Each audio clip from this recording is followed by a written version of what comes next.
Salut à tous, aujourd'hui je vous retrouve pour la présentation d'une nouveauté de la marque CarPro. Vous avez déjà dû entendre parler de ce produit, il s'agit de l'Ultra Cut, le super heavy cut compound de la marque, en l'occurrence le polish le plus hard que propose CarPro maintenant. Alors on va voir un petit peu où est-ce qu'il se situe en termes de cut, de gloss par rapport aux autres polish que compose cette gamme chez CarPro, et on va surtout le voir en test sur un capot très dégradé. Je vous présente donc où se situe Ultra Cut dans la gamme. Je vous l'ai dit, c'est le polish le plus fort, donc forcément c'est celui qui se situe le plus à droite, sachant qu'à gauche étant le polish présentant donc le moins de cut, donc en l'occurrence des polish de finition. L'Ultra Cut, ici, si je regarde, on a donc un cut, donc une abrasivité de 10+. Donc c'est vraiment quelque chose qui arrache très fort les vernis, donc pour la correction des défauts les plus sévères, y compris sur les vernis les plus durs que vous puissiez rencontrer, en l'occurrence notamment les vernis allemands.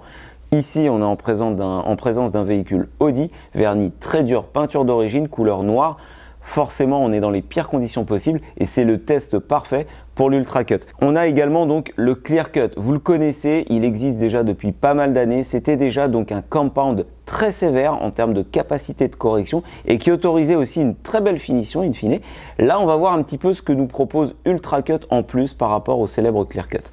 Derrière, ici, entre le Clear Cut et le Reflect, il m'en manque un qui est le fixeur. Je ne l'ai pas malheureusement, vous les avez tous achetés, c'est en cours de réappro, mais sachez qu'il existe le fixeur qui est donc un polish intensif qui autorise une très bonne balance entre correction et finition. Ensuite, le Reflect, un de mes polish de finition préférés, qui est donc vraiment là pour ramener le maximum de brillance sur votre vernis. Et ensuite, deux polish un peu spéciaux, l'Essence et l'Essence Plus.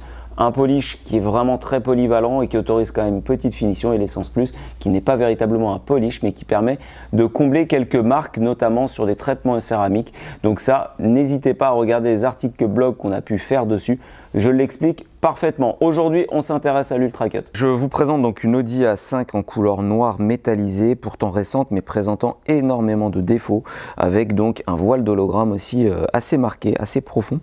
Donc ça, c'est le test parfait pour l'Ultra Cut. Alors l'Ultra Cut, regardez, ici je vous disais, donc on a, c'est assez simple chez CarPro et c'est assez pratique, on a donc deux jauges. La première étant la jauge de cut, donc 10+.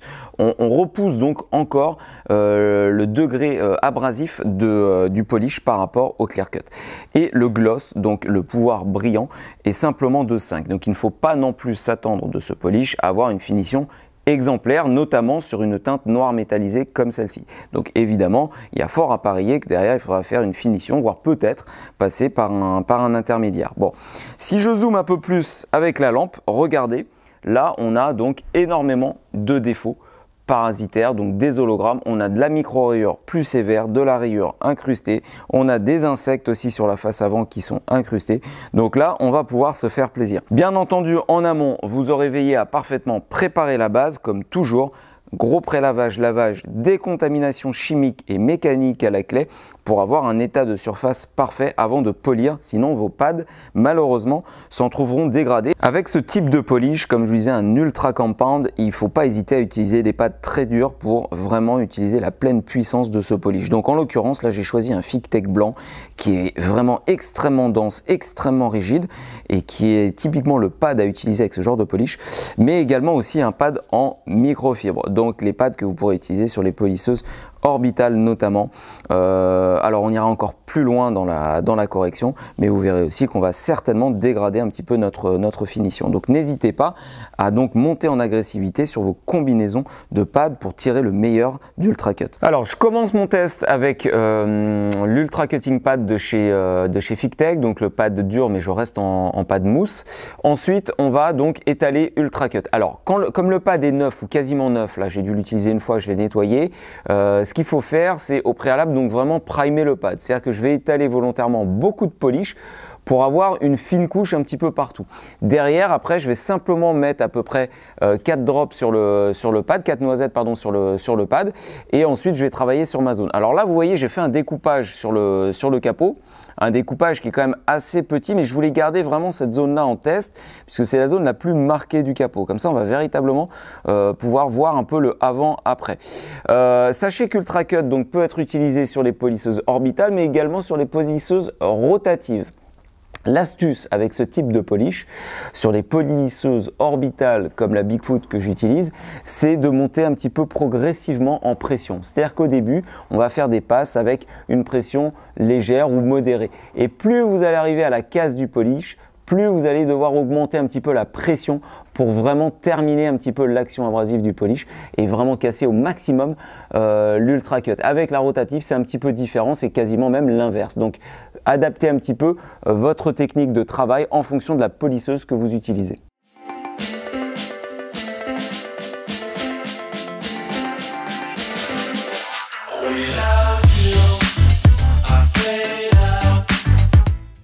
Vous voyez l'application, j'ai bien primé le pad et j'ai mis simplement 4 petites noisettes de polish sur le pad. Autre chose, quand vous polissez et notamment avec des polishes assez forts sur des vernis, moi je vous recommande toujours, j'insiste là-dessus, les EPI, les équipements de protection individuelle, portez un masque de protection. C'est important puisque même si théoriquement ce polish-là n'est pas censé donner beaucoup de poussière, pour autant vous polissez un vernis, donc il y a des solvants, des choses comme ça. Donc moi je vous recommande quand même, c'est mon rôle, de vous dire de porter un masque de protection lorsque vous utilisez même ce genre de produit. On commence à étaler donc avec une vitesse faible, assez rapidement, et ensuite on va monter en vitesse maximale sur les orbitales vitesse 6, en ayant donc une progressivité au niveau de la pression que vous allez appliquer. On commence assez light et à la fin on y va assez fort.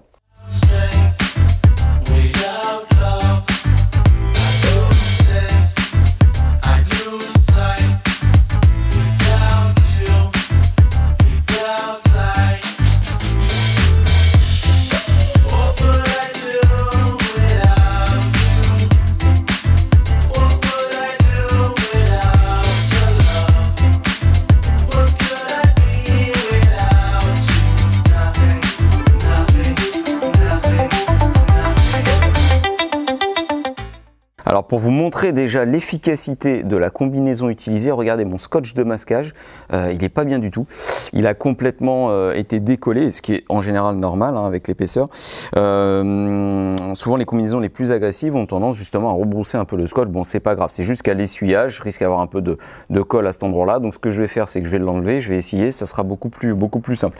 Alors petit brief déjà sur le travail de ce polish. Évidemment sur le tout début, j'avais mis beaucoup trop de polish face à la zone de travail que j'avais. Mais j'ai voulu rester sur cette zone-là particulièrement. Déjà en fonction du dessin du capot, vous voyez 2 nervures ici. N'y allez pas comme un dingue avec cette combinaison-là sur les arêtes. Vous risqueriez d'avoir de fortes surprises, surtout sur des vernis qui auraient déjà été polis plusieurs fois. Bon, donc c'est pour ça que j'ai décidé de me cantonner uniquement sur cette zone-là, mais j'aurais très bien pu l'élargir un petit peu, mais on aurait pu eu ce 50-50. Donc, la première passe, j'ai mis beaucoup de polish, beaucoup de vaporisation. Mais ce qui était intéressant de voir, c'est que ce polish-là, au début, vous avez pu vous en rendre compte, il est très liquide. Donc ça, c'est un gros point, puisque souvent, les gros compounds, comme ils ont énormément d'abrasifs à l'intérieur et beaucoup moins d'huile, ils sont assez pâteux et compliqués à travailler, où vous ne pouvez pas, en gros, aller les travailler très ou trop longtemps, et donc c'est un peu limitant puisque vous êtes obligé de couper votre mouvement rapidement et donc de recommencer 2-3 passes. Là avec Ultra Cut, beaucoup plus liquide, donc beaucoup plus travaillable. Très peu de poussière au travail, certes. Alors le pad était quasiment neuf aussi, donc c'est pas forcément probant sur un mouvement. Il faudrait voir ça après sur un capot entier, voir si à terme on n'a pas beaucoup de poussière parasite. Mais en tout cas très agréable à travailler. On va essuyer, on va regarder ce que ça dit.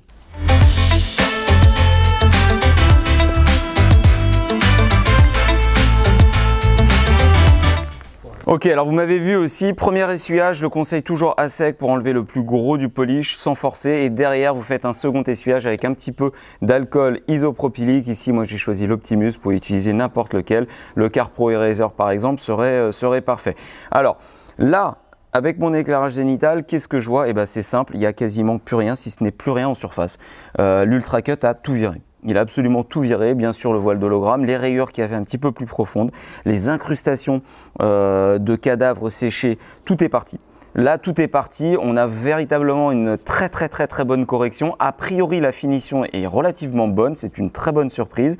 Mais on avait déjà ça avec le Clear Cut. Donc, au final, même avec un cut supérieur, et là, on le ressent hein, par rapport au Clear Cut, on sent qu'on a un cut encore plus agressif. Et ben finalement, la finition, elle s'en trouve pas forcément très détériorée. Donc ça, c'est une très bonne chose. On va regarder avec un éclairage additionnel ce qu'on a véritablement en termes de finition. Rappelez-vous, ici à droite, on avait donc l'état initial, des hologrammes, de la rayure. À gauche, vous voyez, tac, on n'a plus rien. On n'a plus rien en termes de défauts profonds. Par contre, qu'est-ce qu'on peut remarquer? Eh bien qu'on a un voile de laitance, un voile résiduel d'hologramme très très fin. On le voit, le reflet du spot.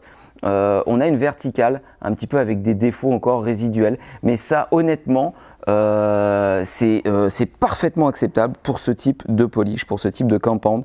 C'est vraiment même étonnant hein, en termes de finition. Là je suis assez étonné, je vous cache pas, parce que c'est la première fois que j'utilise ce polish là. Je suis assez étonné de la correction certes, mais c'est surtout du pouvoir de finition de ce polish. On est encore mieux qu'un clear cut. On a vraiment sur une teinte comme celle-ci très peu de défauts parasitaires. Donc là il y a fort à parier que si je pars directement avec un reflect par-dessus, sans passer par exemple par un fixeur qui est un polish intermédiaire, j'arrive à mes fins. Donc c'est-à-dire qu'en 2 steps, avec donc un ultra compound comme l'ultra cut et avec un reflect comme polish de finition, j'arrive à parfaitement corriger et finir ce noir métallisé.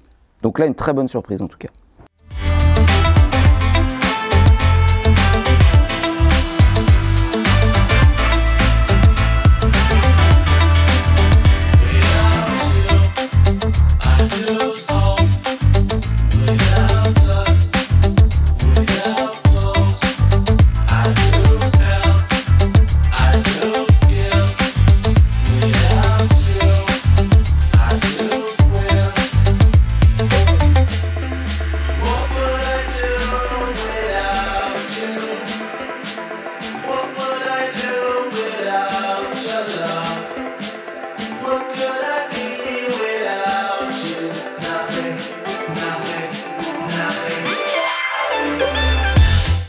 Alors un petit point aussi sur l'essuyage, puisqu'on n'en a pas parlé, l'essuyage est très facile.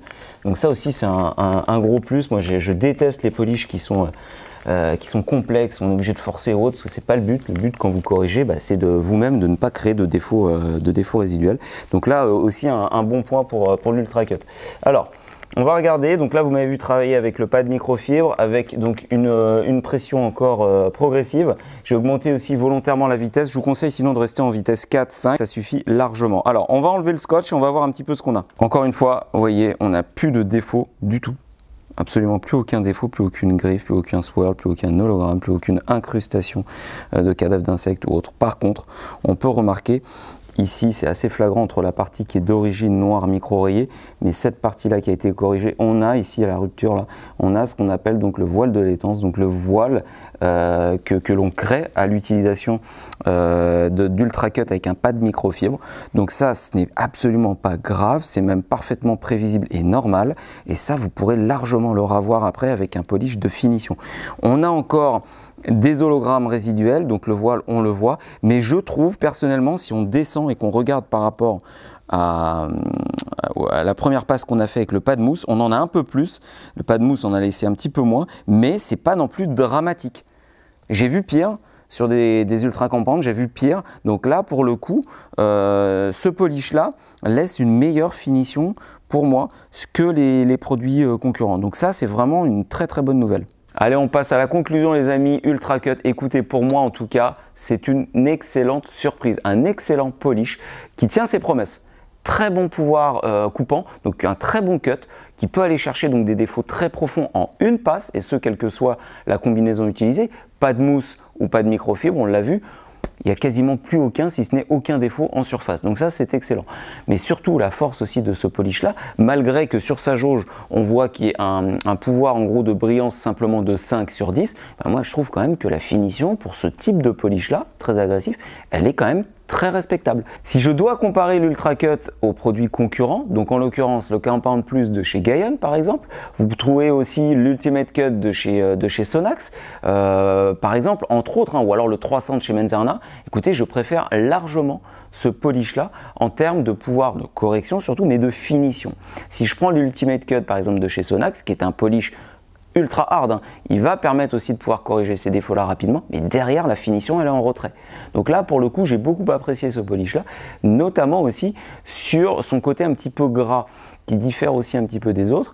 L'Ultimate Cut par exemple présente la même caractéristique et ça c'est appréciable au travail puisqu'on peut vraiment pousser la passe très longtemps, donc pouvoir vraiment aller travailler le polish très longtemps. Que dire de plus? Oui, il y a peu de poussière.